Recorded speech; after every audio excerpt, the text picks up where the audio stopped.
Oke, selamat sore semuanya. Hari ini kita uh, uh, masuk dalam pembahasan kita di analisa struktur 2 tentang konsep dasar analisa struktur. Uh, Pertemuan kita yang keempat ya. Di sini yang perlu kita pahami dalam kita mengerjakan untuk struktur yang ada, struktur 2 ini perlu kita pahami terlebih dahulu dasar apa saja yang perlu untuk kita pahami ya.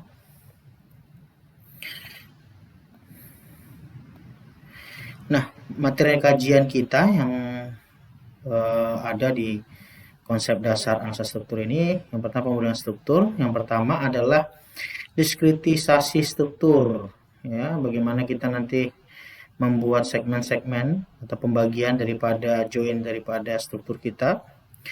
Yang kedua, vektor perpindahan dan gaya, bagaimana kita melihat ini vektor perpindahan dan gaya. Kemudian yang ketiga, hukum keseimbangan dan kompatibilitas yang akan terjadi dalam struktur kita. Yang keempat, hubungan aksi dan perpindahan, bagaimana aksi yang diberikan dalam struktur kita dan kemudian reaksi perpindahan yang terjadi. Dan terakhir adalah tata lokal dan global ya. Nah, sebelum kita masuk ke yang pertama ini diskretisasi struktur, kita harus lihat dulu bagaimana analisa struktur konsepnya ya. Konsepnya itu seperti apa. Jadi kalau misalkan kita punya external force dalam struktur kita, maka akan ada reaksi dari, kan ada aksi, maka akan ada reaksi daripada internal force kita. Yaitu apa? Akan ada momen lentur, gaya geser, gaya normal, dan torsi.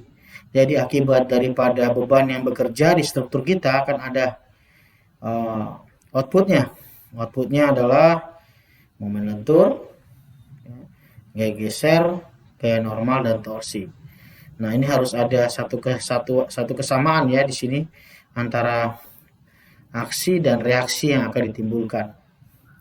Kemudian dari internal force ini akan ada deformasi yang terjadi ya. Jadi daripada 4 ini maka akan berikutnya ada reaksi deformasi yang akan terjadi. Nah, deformasi ini adalah cakupannya deformasi lentur ya, deformasi geser atau perubahan lentur, perubahan karena geser, perubahan aksial, dan torsi ya.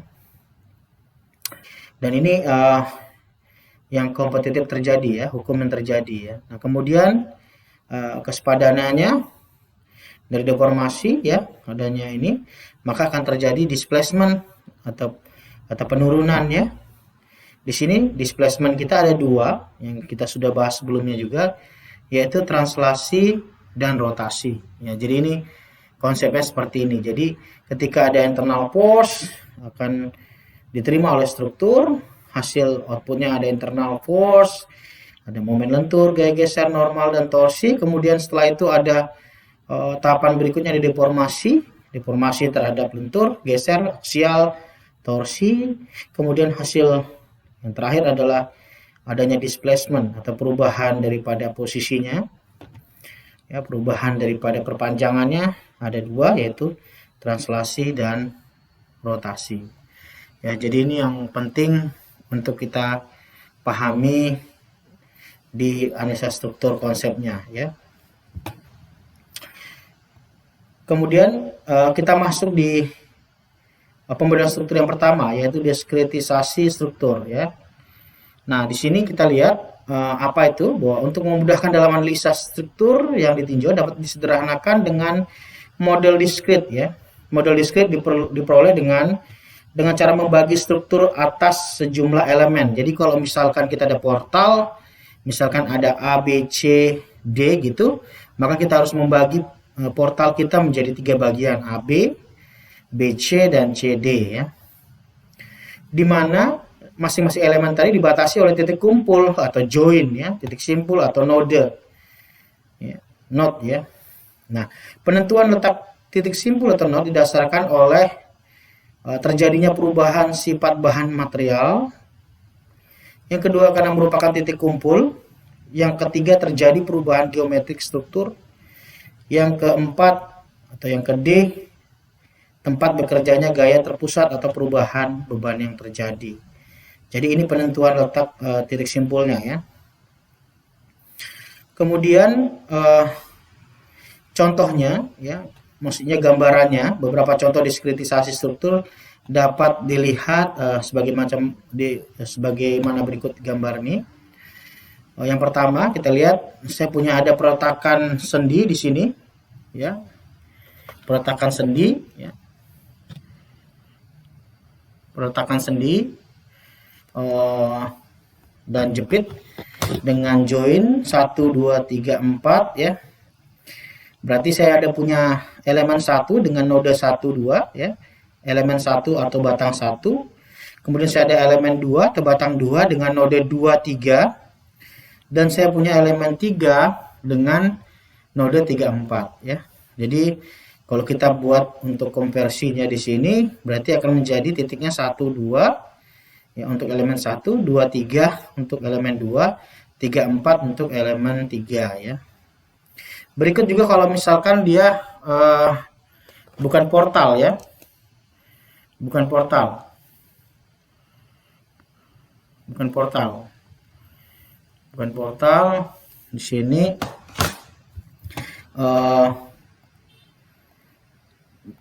bukan portal ya, bukan portal. Sekarang kita buat yang balok menerus, misalkan jepit, kemudian di sini ada roll, kemudian join 1, join 2, join 3, maka untuk elemen pembagiannya menjadi batang 1 ya, atau elemen 1 itu dengan node 1, 2, elemen 2 batang 2 dengan 2, 3 ya, seperti itu. Nah, untuk node pada diskretisasi struktur pada struktur dengan metode kekuatan juga merupakan jumlah pengekangan yang harus diberikan, jumlah pengekangan yang harus diberikan agar struktur menjadi kinematis tertentu, tidak ada perpindahan di semua titik simpulnya ya. Jadi bagaimana asumsi ini bahwa kalau misalkan dia jepit ya, pengekangan diberikan agar itu menjadi kinematis tertentu ya. Pada pemilihan diberikan kebebasan di mana dianggap memudahkan dalam perhitungan struktur selanjutnya. Nah, di sini ada pada permasalahan dinamik, struktur dapat dianggap diskretisasi atau dibagi menurut cara-cara berikut ya. Yang pertama, prosedur massa terkelompok atau lumped mass procedure, di mana massa struktur dianggap terpusat ya, terkelompok pada suatu titik tertentu atau beberapa titik tertentu saja. Misalkan untuk gedung, misalkan ya, kalau saya lihat di sini untuk gedung, misalkan gempanya akan terpusat di titik 1 titik saja, di 1 titik 2 misalnya, 2 dan 1 saja misalkan ya. Selebihnya berarti nanti lebih ke pengaruh atau akibat ya. Perpindahan tersebut selanjutnya disebut dengan derajat kebebasan atau degree of freedom ya. Ya. Sehingga perpindahan struktur yang diperhitungkan juga yang berkenaan dengan gaya inersia yang terkait dengan massa terkelompok tersebut ya. Sedangkan perpindahan tersebut selanjutnya disebut dengan atau sebagai derajat kebebasan atau degree of freedom, sudah kita bahas sebelumnya. Yang kedua, perpindahan yang tergeneralisir ya, yaitu massa struktur tetap terdistribusi sepanjang struktur sehingga derajat kebebasan tersebut tak terhingga, dan perpindahan pada setiap titik pada struktur dianggap mengikuti sebuah persamaan yang digeneralisir ya. Jadi kita sudah atur untuk asumsinya ya, untuk perpindahannya seperti apa. Dan yang ketiga, metode elemen hingga merupakan kombinasi dan metode pertama dan kedua. Jadi kombinasi daripada dua metode ini ya, prosedur massa terkelompok dan perpindahan yang digeneralisir ya. Jadi ini asumsi kita untuk kita penentuannya ya. Kemudian kita masuk yang kedua ya, itu tentang vektor perpindahan. Jadi yang pertama tadi kita eh, yang pertama tadi kita bicara tentang eh,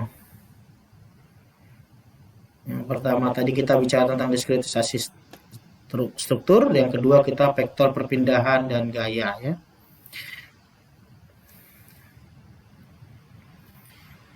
Nah, vektor perpindahan dan gaya. Nah, dalam model discrete sistem struktur berbentuk rangka, perpindahan translasi dan rotasi dapat diambil sebagai komponen perpindahan pada setiap titik simpul. Jadi pada saat kita pemodelan kita di awal itu untuk asumsi awal untuk struktur berbentuk rangka, maka ada dua gaya yang terjadi, yaitu perpindahan translasi atau arah horizontal biasanya, dan untuk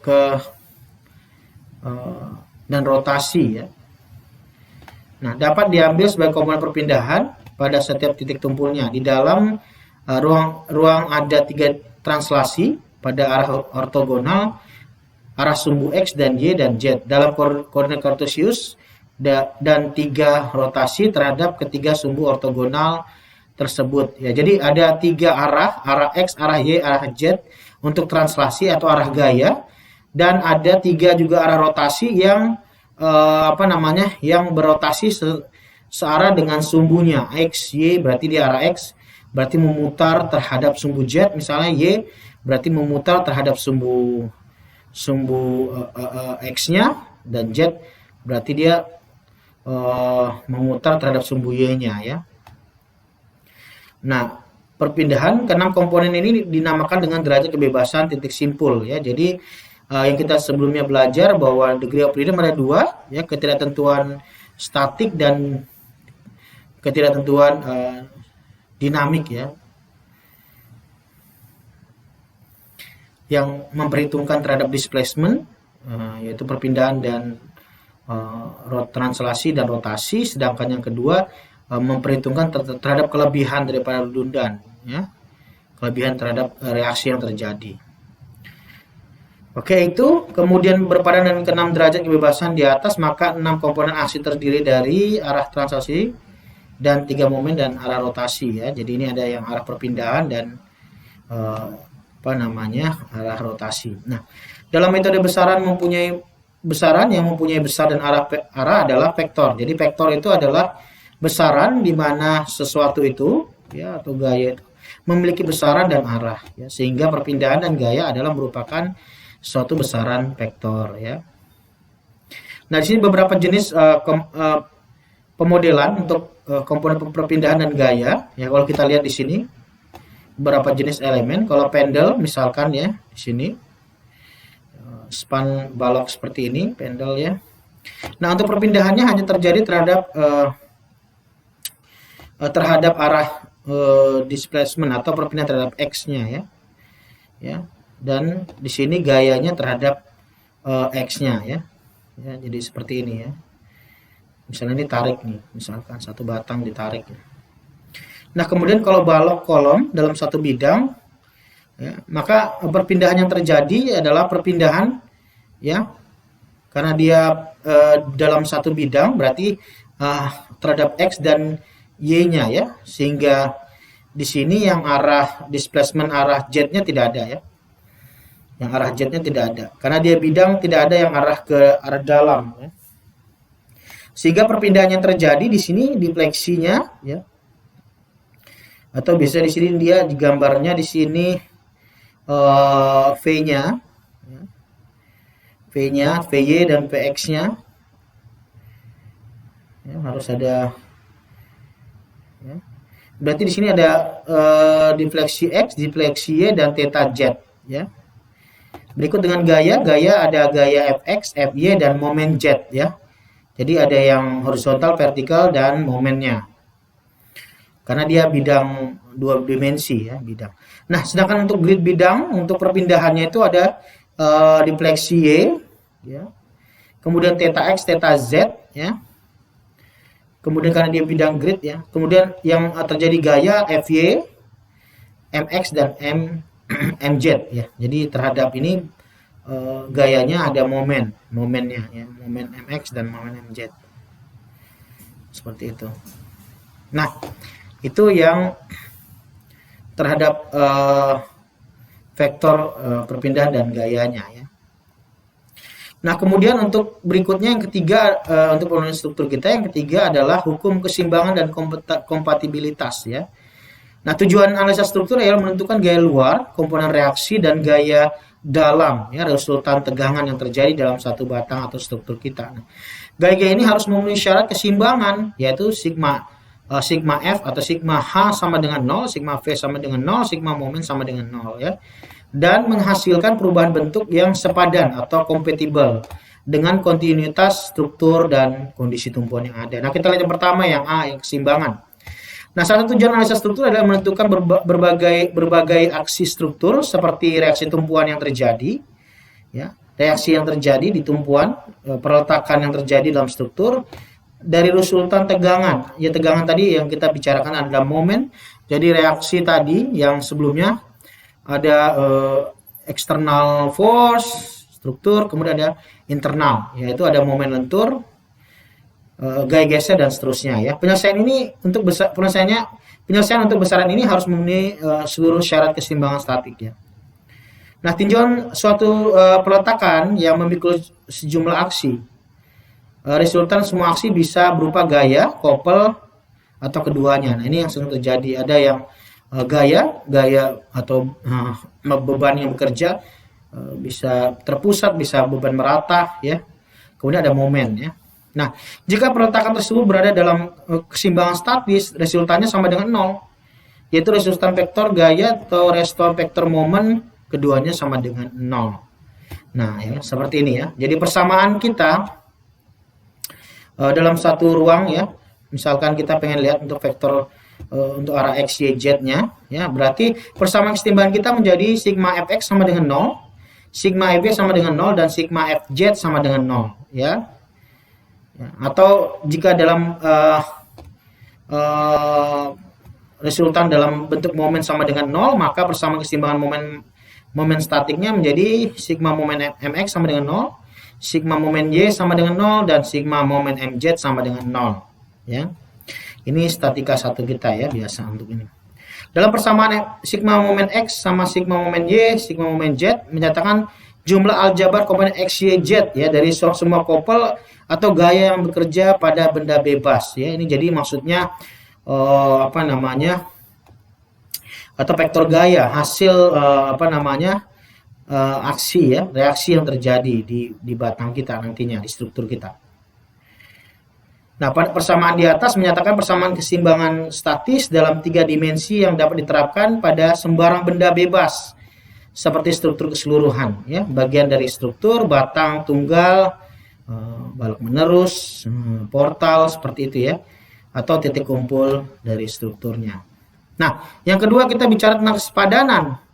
Nah, selain syarat daripada keseimbangan statis, seluruh syarat kesepadanan harus terpenuhi juga nih dalam analisis struktur ya. Syaratnya menyatakan perpindahan di seluruh bagian struktur, kadang-kadang secara geometrisnya ya.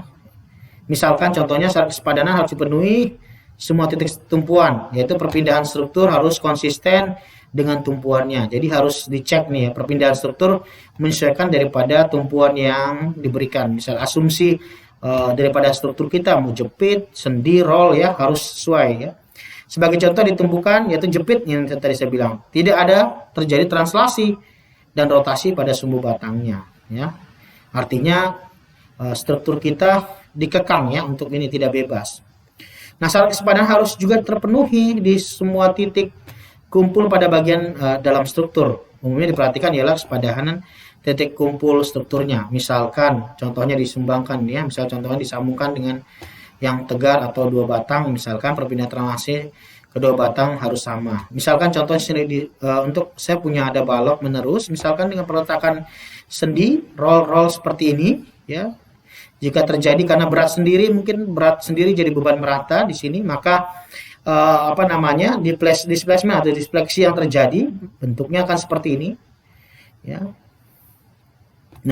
Nah, jika kita lihat misalkan defleksi yang terjadi seperti ini ya, dengan beban yang terjadi di atasnya diberikan aksi, maka theta A itu tidak boleh sama dengan 0 ya. Maka defleksi di titik A harus sama dengan 0, defleksi di HA ya itu sama dengan 0 ya. Difleksi maksudnya difleksi horizontalnya di A sama dengan 0, difleksi vertikal di A sama dengan 0 ya. Kemudian theta CA ini theta CA-nya ya. Sorry, CA-nya di sini sama dengan theta CD ya. Ya ini kan ya, sama dengan CD. Nah, difleksi vertikal C sama dengan 0. Difleksi di horizontal C tidak boleh sama dengan 0 ya. Kemudian theta D sama dengan 0 ya. Kemudian defleksi di vertikal di D sama dengan 0 dan defleksi horizontal D tidak boleh sama dengan 0 ya, dan nilainya. Berikut dengan kalau misalkan dia jepit-jepit ya, maka theta A itu harus sama dengan 0, defleksi vertikal A sama dengan 0, defleksi horizontal sama dengan 0, theta B sama dengan 0, defleksi VB juga 0, defleksi H sama dengan 0 ya. Bentuknya seperti ini untuk perilakunya. Kemudian kita masuk berikutnya untuk pemodelan kita yang berikutnya, kita mengerti tentang hubungan dan aksi dan perpindahan ya. Yang tadi aksi dan perpindahan. Ya. Nah, istilah aksi dan perpindahan dipakai untuk menjabarkan konsep tertentu dalam analisa struktur. Yang pertama kita pengertian pertama dulu nih, kita lihat aksi. Suatu aksi berupa gaya atau kopel tunggal, namun aksi biasa juga merupakan gabungan gaya dan kopel, beban tersebar atau beban merata atau gabungan aksi-aksi tersebut ya. Pada kasus gabungan, ini semua gaya, kopel, beban tersebut memiliki hubungan tertentu sehingga biasa dinyatakan oleh simbol tunggal ya. Misalkan contohnya nih, jika beban pada balok tumpuan sederhana AB terdiri dari dua gaya P sama besar, nanti lihat gambar di bawah kita nomor 3, maka gabungan kedua beban ini dapat dipandang sebagai aksi tunggal dan dinyatakan dalam simbol F ya. Gabungan kedua beban ini dengan reaksi RA dan RB, tumpuan ini juga boleh dipandang sebagai aksi tunggal karena keempat gaya tersebut saling berhubungan atau secara unik ya. Jadi kalau misalkan saya punya perletakan sendirol seperti ini ya, dengan jarak L/3 ya, dengan beban P sejarak L/3, RA seperti ini, RB seperti ini ya, maka karena ada akibat beban P ini yang akan diberikan kepada struktur kita AB, maka akan ada reaksi tahanan ya di tumpuan kita. Baik tumpuan di A dan tumpuan di B ada reaksi yang akan menahan gaya P yang bekerja ya. Aksi dalam suatu resultan disebut tegangan dalam meliputi momen lentur yang tadi, momen lentur, gaya geser, gaya aksial dan momen puntir ya. Nah, untuk membedakan reaksi ini dari beban pada struktur, reaksi akan digambarkan dengan tanda panah dan garis miring. Jadi kalau kita lihat seperti ini, misalkan saya punya ada jepit ya, AB dengan P1 di sini yang bekerja, maka di B akan berlaku momen 1 ya di sini ya. Kemudian di sini ada momen MA yang akan menahan daripada P1 dan M1 ya. Kemudian ada RA ya. RA akan menahan dari P1 ya. Nah, kalau kita lihat jabarkan free body diagramnya di sini, saya punya ada AB gitu, berarti di sini ada PA, berarti di sini ada momen, ada normal force-nya ya. Kemudian di sini ada P1, ada M1 ya sebagai penahannya ya. Nah, ini akibat dari P1 momen 1, maka akan difleksi terjadi di sini penurunan dan akan ada rotasi yang terjadi ya. Nah, kemudian kita masuk di perpindahan ya. Perpindahan pada umumnya berupa translasi atau rotasi titik struktur. Translasi menunjukkan jarak pengerjaan titik pada struktur. Nah, dimisalkan di sini pada balok cantilever ya. Nah, ini difleksi menjelaskan yang sebelumnya tadi ya. Untuk yang ini ya, jika ada P1 momen 1, maka akan terjadi difleksi yang terjadi dan ada rotasi yang terjadi. Ya. Nah, tinjauan di sini bahwa karena beban P yang terjadi, maka akan menjadi perpindahan sebesar defleksi yang terjadi di sini sejauh ini, dan terhadap ini ada theta yang terjadi ya.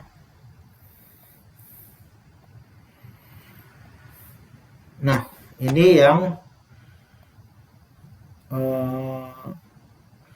aksinya yang tadi ya perpindahannya ya. Contoh lagi berikutnya, saya punya ada batang ABC ya dengan sendi roll ya, dan di sini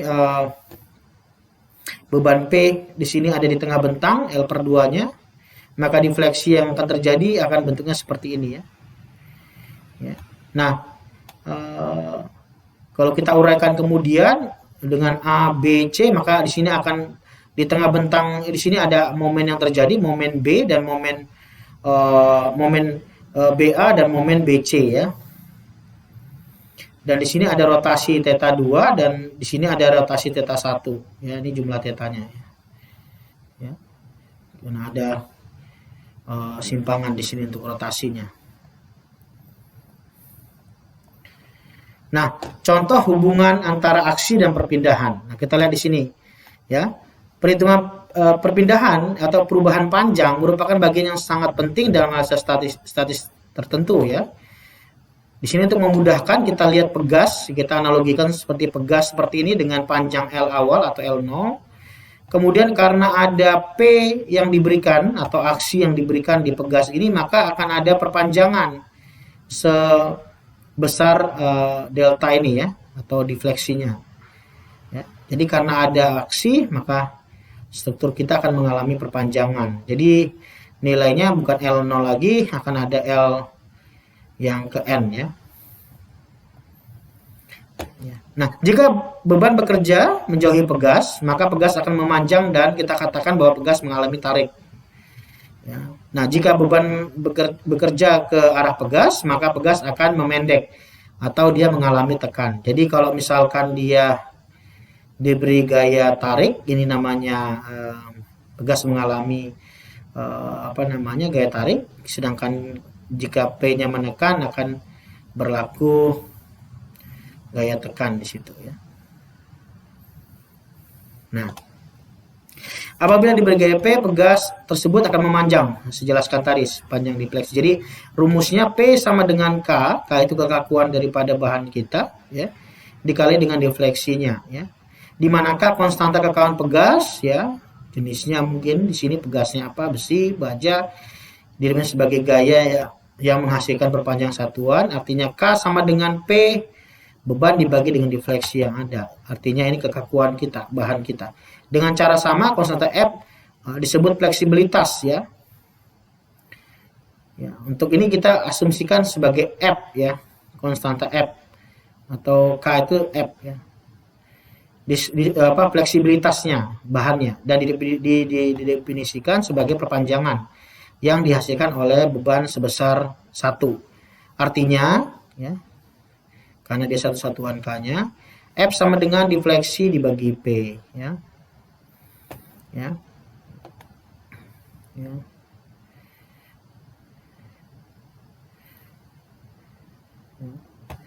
Berarti F sama dengan defleksi berarti dibagi P.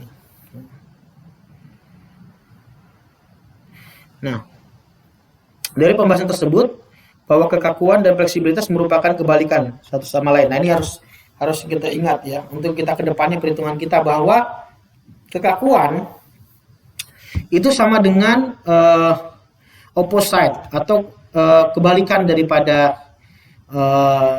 kekakuan.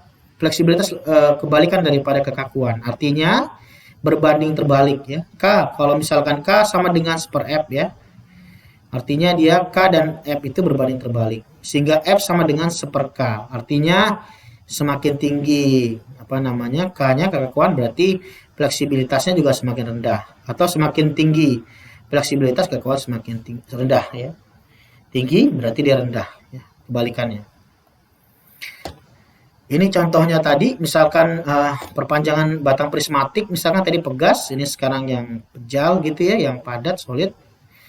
Nah, misalkan dia bentuk L, kemudian kita berikan ada beban yang aksi bekerja P, maka akan defleksi terjadi sebesar defleksi simpangan ini, defleksi yang terjadi ya. Nah, perpanjangan defleksi pada suatu batang prismatik mengalami beban P tarik seperti gambar tadi ya. Nah, jika beban bekerja melalui pusat berat, maka tegangan normal terbagi rata di penampangnya ya. Jadi sehingga rumus sigma atau tegangan sama dengan P per A, di mana A ini adalah luas penampang. Nah, sedangkan untuk bahan yang homogen, maka regangan aksialnya adalah regangan sama dengan defleksi dibagi dengan L, di mana defleksi adalah perpanjangan dan L adalah bentang atau panjang bentangnya. Nah, dalam asumsi hukum Hooke ya berlaku bahwa bahan adalah elastis linear, artinya bahan masih bisa kembali pada posisi semula ya, sehingga dikatakan selanjutnya tegangan longitudinal dapat dihubungkan dengan persamaan sigma sama dengan E dikali dengan ES misalkan ya, di mana E sama dengan modul elastisitas ya, E regangannya.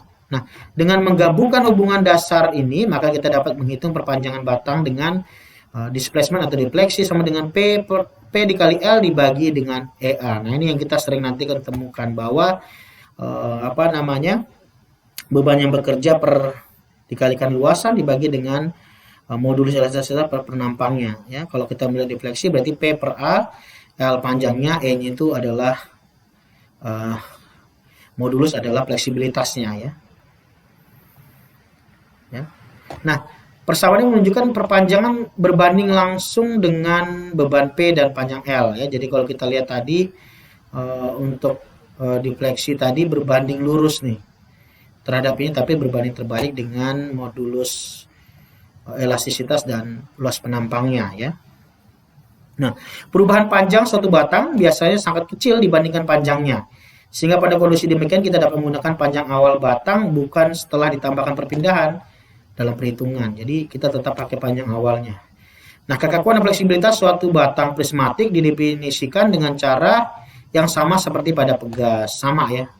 Jadi kekakuan adalah gaya yang dibutuhkan untuk menghasilkan perpanjangan panjang satuan atau P dibagi dengan delta, dan fleksibilitas adalah perpanjangan akibat beban satuan dengan delta per P atau kebalikannya. Maka sehingga kekakuan fleksibilitas pada batang prismatik menjadi K sama dengan EA dibagi L dikali dengan E per EA dibagi dengan L ya, atau F sama dengan L per EA ya. Karena di sini P per delta ya. Jadi kalau misalkan kita lihat sebelumnya ini dikelompokkan P per delta atau delta per P. Jadi tinggal dibalik ya. Jadi kalau kita ditarik ke sini berarti delta per P sama dengan L per EA. L per EA. Ya, L per EA atau sebaliknya atau seper F atau inverse-nya ya. Nah, kemudian kita masuk yang berikutnya adalah tata lokal dan global ya. Nah, koordinat global adalah koordinat referensi struktur yang bersifat tetap. Koordinat lokal adalah koordinat yang arahnya tetap pada setiap batangnya terhadap sumbu global ya. Arahnya relatif bergantung pada sudut Q yang terbentuk atau dibentuk terhadap arah sumbu X global. Nah, kalau kita lihat di sini yang merah ini adalah koordinat global, sedangkan yang koordinat lokal ini yang mengikuti arah daripada strukturnya misalkan ya. Koordinat lokal ya, arah tetap pada setiap batangnya, jadi ngikutin daripada arah batangnya ya. Sedangkan ini yang global. Nah, pada umumnya sebuah struktur terdiri dari banyak elemen yang dihubungkan satu dengan yang lainnya menjadi sebuah satu kesatuan struktur. Nah, elemen tersebut tentu saja tidak seluruhnya berorientasi mendatar ya. Ada yang tegak, ada yang miring ya. Kadang-kadang kalau misal kita lihat ada atap gitu kan, berarti ada posisi horizontal, vertikal, ada yang diagonal. Sehingga matematika kekuatan perlu ditransformasikan secara linear agar sesuai dengan posisi elemen yang bersangkutan. Artinya misalkan bidang yang miring itu dapat kita transformasikan menjadi bidang yang datar ya. Sehingga Pada analisis digunakan satu referensi koordinat yang sama untuk seluruh elemen struktur. Ya, bagaimana cara mentransformasikan posisi koordinat lokal menjadi satu referensi koordinat sama atau global? Digunakan sebuah transformasi linear, matriks transformasi untuk menyesuaikan, ya. Nah, contohnya seperti ini, ya.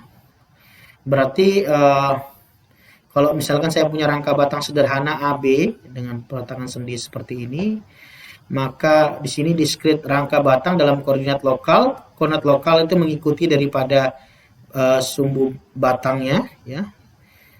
Di sini A, jadi penomoran seperti ini, ya. 1, 2, 3, ya. Kemudian di sini 4, 5, 6, ya. Berikut juga seperti ini, ya. Jadi arahnya 4, 5, 6 sama. Kemudian 7, 8, 9, ya. Selalu arah X, Y, dan Z. Nah, sudut yang dibentuk rangka batang dengan koordinat sumbu global, ya, seperti ini contohnya. Berarti kan harus kita konversi terhadap sumbu X-nya sama sumbu Y. Makanya di sini A, B, BC gitu, ya. Berarti kita harus ada konversi terhadap sumbu global kita, ya. Sumbu global kita di sini, nah ini seperti ini, ya. Ini koordinat global, sorry. Dan ini koordinat lokal kita, ya. Kemudian di sini kita cek, ya. Di sini berarti terhadap sumbu koordinat lokalnya berarti ada theta alpha B, kemudian terhadap ini juga sama, ya. Ada B berarti ada alpha BC, ya. Ya. Ya. Nah, diskretasi rangka batang dalam koordinat global, nah, seperti ini tadi. Cuma nanti akan ada terhadap sistem koordinat globalnya, ya. Nah, untuk apa namanya? Untuk dari penulisan di matriksnya nanti penginputannya untuk suatu titik pertemuan dengan 6 derajat kebebasan, maka matriks transformasi yang sesuai untuk titik tersebut adalah matriks T sama dengan L 0 L, di mana L sama dengan ini tadi karena ada simpang tadi, ya. Cos alpha ini rumusnya, ya. Cos alpha sinus alpha 0 minus sinus alpha cos alpha 0 0 0 1, ya. Nah, untuk suatu batang lurus dengan 12 ini dengan 6, ya. 6 derajat kebebasan. Kalau dia 12, maka matriks baloknya akan seperti ini, ya. T sigma matriks T sama dengan L 0 0 0 0 L 0 0 0 L 0 0 0 L. Jadi matriks diagonalnya, ya, itu sama dengan L. Nah, untuk balok lurus yang hanya ditinjau dalam satu bidang 2 dimensi, maka matriks transformasi dari sistem koordinat dapat dituliskan sebagai begini, ya. Untuk yang ini hanya 2 dimensi, ini 3 dimensi. Maka ini T, matriks T sama dengan L 0 0 L, di mana L sama dengan cos alpha sinus alpha min sin alpha cos alpha. Ini rumus, ya. Jadi teman-teman bisa untuk paham ini, ya. Oke, saya rasa itu. Terima kasih sebelumnya untuk waktunya. Jadi kita sudah belajar tadi bahwa untuk pemodelan struktur kita, ya, ada 5, yaitu diskretisasi struktur, vektor perpindahan dan gaya, hukum keseimbangan kontabilitas, hukum aksi dan perpindahan dan tata lokal. Dan penekanan saya di sini yang akan terus nanti kita akan pakai tentang ini, ya. Jadi bahwa dalam analisis struktur matriks nanti ini kita akan bicara banyak tentang kekakuan, ya, dan fleksibilitas. Dan kekakuan dan fleksibilitas hubungannya adalah mereka berbanding terbalik, ya. Jadi K sama dengan 1/F atau F sama dengan 1/K. Artinya dengan kekakuan yang semakin besar maka fleksibilitas harus semakin kecil. Atau sebaliknya dengan fleksibilitas yang semakin besar maka kekakuan kita harus semakin kecil, ya. Untuk pegas, kemudian tadi untuk yang batang prismatik ya. Di sini asumsinya bahwa delta per P ya, delta per P ya sama ya sebenarnya. Ya. Artinya kalau kekakuan itu sama dengan modulisitas daripada bahan dikali dengan luas penampang dibagi dengan L-nya. Sedangkan F sama dengan fleksibilitas, berarti panjang daripada batang dibagi dengan modulisitas dikali dengan A-nya. Sedangkan untuk fleksibilitas itu sama dengan defleksi dibagi dengan P-nya, sedangkan untuk yang kekakuan P dibagi dengan defleksinya ya. Oke, untuk itu terima kasih buat waktunya. Untuk konsep-konsepnya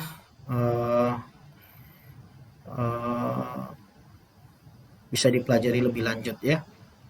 Oke, sekian dan terima kasih. Sampai jumpa di pertemuan kita selanjutnya. Salam sehat, stay safe, stay healthy. Terima kasih.